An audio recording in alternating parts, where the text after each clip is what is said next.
In this lesson, we're going to talk about the Android activity lifecycle.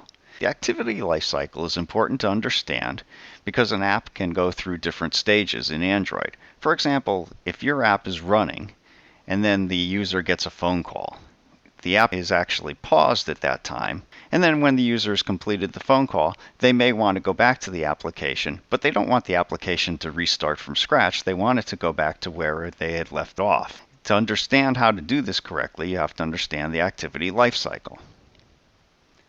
This image comes from the Android development site, and it's in two parts because it doesn't fit very well in PowerPoint.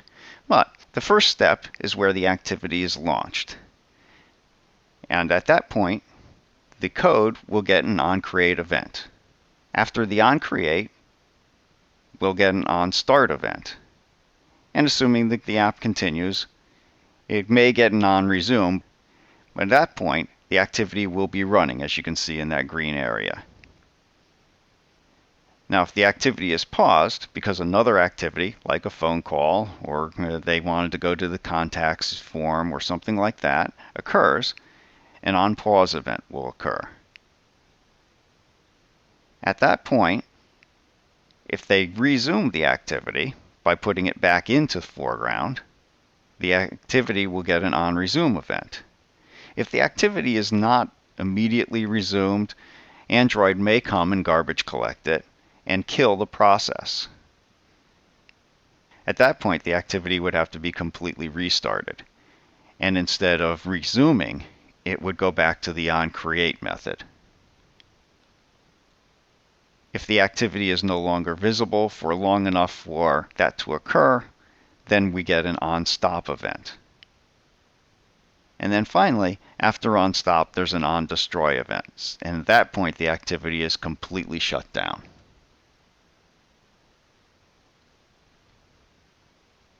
So let's take a look at those events a little bit closer. And these are the overrides that you can get within an activity class. So any of these methods can be handled. We've handled the onCreate event in every activity that we've created. So the onCreate event is called when the activity is first created. The onRestart event is called after an activity has been stopped, but prior to it being started again. So this is always followed by an onStart event.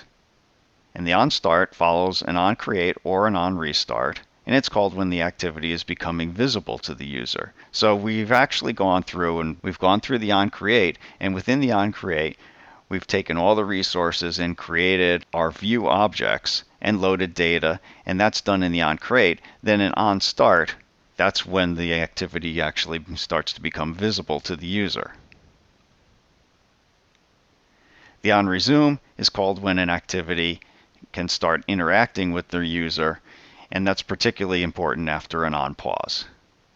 The onPause is called when an activity is going into background. Basically, the user hasn't shut down the activity, or the operating system has not shut down the activity. The user has just gone to some other task on the device.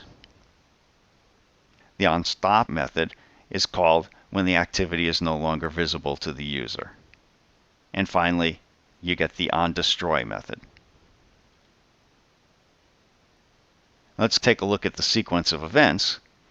So when an activity loads for the first time, onCreate is called, then onStart, and then onResume. Regardless of whether the activity has been paused or not, it still goes through that code. Perhaps the user clicks the phone button, the activity then goes into background. So an onPause event is received, and then an onStop. Once the user exits the phone call and the activity goes back into foreground, an onRestart event is received, and then an onStart and an onResume.